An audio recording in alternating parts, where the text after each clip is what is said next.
Hooters once brought 3,000 to 5,000 people a week in a Myrtle Beach, not with its restaurants, but with its very own airline. Known for its risque brand and bold business moves, this restaurant chain has faced decades of lawsuit, criticism, and controversy while still managing to thrive. Let's dive into the fascinating rise, scandalous legacy, and unexpected ventures of Hooters. It's hard to imagine now, but on Hooters' very first day back in 1983, the scene was far from glamorous. The fryers wouldn't start, the alcohol license hadn't arrived, and only 3 customers wandered in. More out of curiosity than anything else. It was the kind of opening day most businesses wouldn't recover from, but Hooters was in most businesses.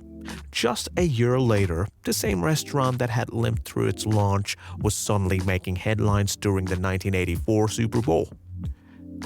John Riggins, a star player for the Washington Redskins, stopped in for lunch before the big game and returned later that night with his teammates. When pictures of their visit hit the papers, the restaurant gained a surge of attention that couldn't have been planned, and overnight their sales doubled. But how did it even get to this point?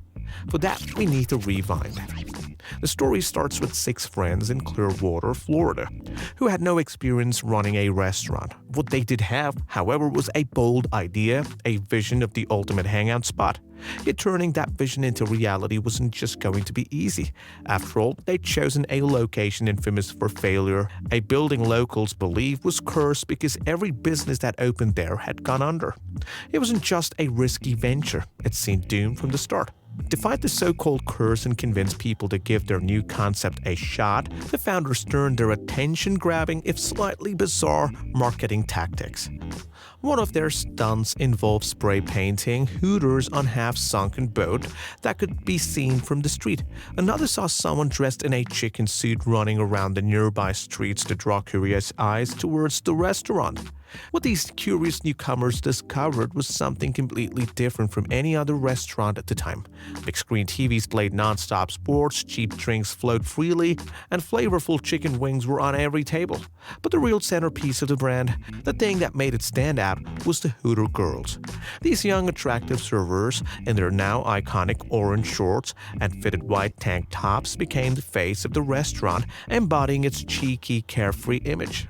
It was bold, it was unapologetic, it was exactly what the founders had envisioned. By 1991, less than a decade after its rocky start, Hooters had grown into a brand with over 50 locations and $100 million in annual revenue. The iconic Hooter girls' uniform, bright orange shorts, white tank tops, and pantyhose was the heart of the brand's identity. These women weren't simply servers, they were marketed as entertainers. While this image helped make Hooters instantly recognizable, it also sparked backlash.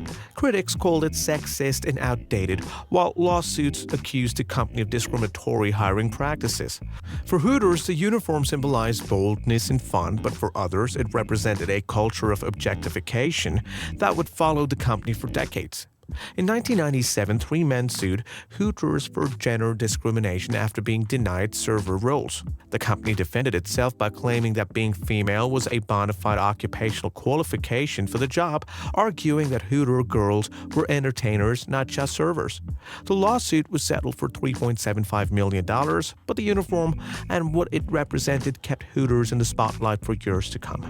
Beyond this, lawsuit allegations alleging sexual harassment, racial discrimination, and unfair wage standards continue to pile up.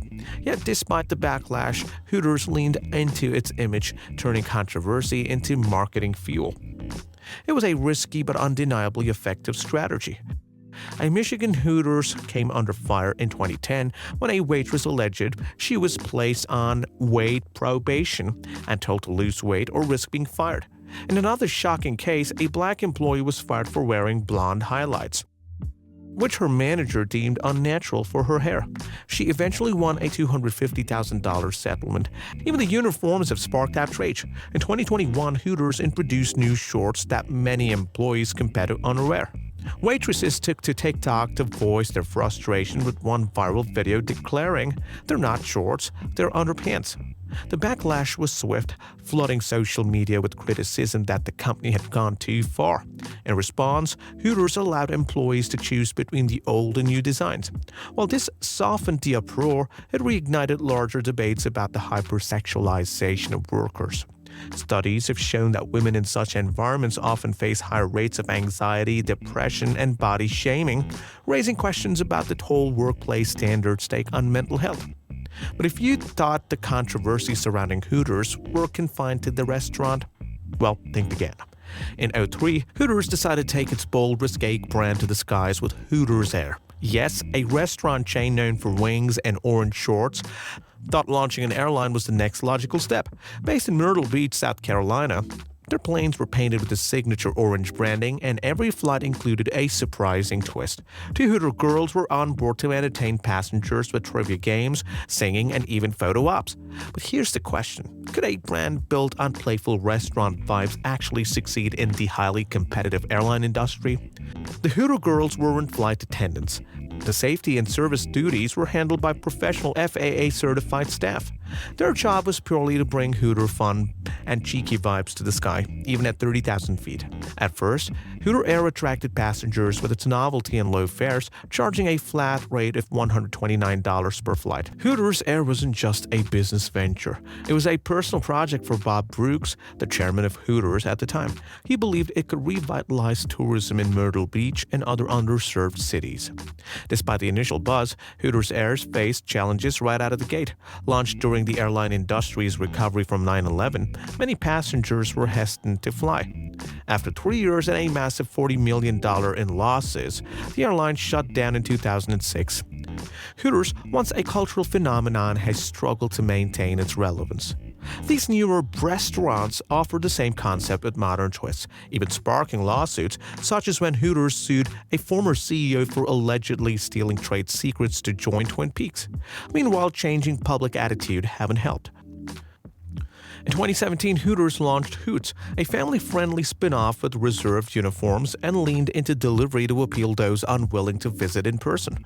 Still, critics argue that Hooters food has never been its real draw, with many considering it as average at its best.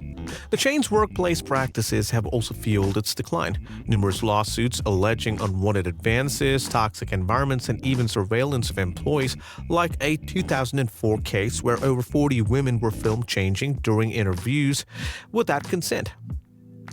Today, Hooters divides opinions, fun nostalgia for some, outdated objectification for others. Can a brand built on a decade-old concept adapt to modern values, or will it fade away as cultural attitudes continue to evolve? If this story left you intrigued, shocked, or maybe even a little curious, hit that like button and share with your friends. And subscribe for more deep dives into the world of most fascinating and controversial business tales. What do you think? Does the Hooters business model belong in the past, or does it still have the wings to fly? Drop your thoughts in the comments below. We'd love to hear what you say.